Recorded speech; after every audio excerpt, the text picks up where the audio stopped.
Vatra merr pjesë në nderimin e vatranit Elias Maliq Lazarati në ditën e përkujtimeve. Federata e Shqiptare e Amerikës Vatra përfaqësoi përdetorit të degëve Mondi Rakaj mori pjesë në organizimin e përkujtimores kushtuar vatranit patriot Elias Maliq Lazarati, pjesë e ushtrisë amerikane në ditën përkujtimore në 800 Bektashiane.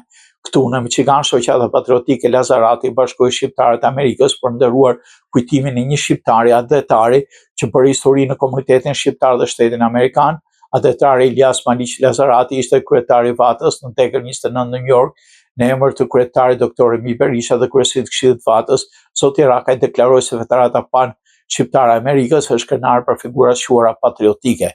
Në te zoti Rakaj garantoi të pranishme se në të ardhmen të afërt Federata do nderoj Elias Maliq Lazaratin me medaljen e artë të lirisë pas vdekjes për kontribute të shuara patriotike. Babai të qes, Elidon Pashaj, deklaroi në fjalën e tij të bekimit të darkës t'i bashkojmë lutjeve tona në këtë ditë ku kujtojnë ata burra, gra të rinj të reja, të cilët për lirinë, demokracinë dhe përparimin e këtij vendi falen jetën e tyre që sot ne të jetojmë të lirë.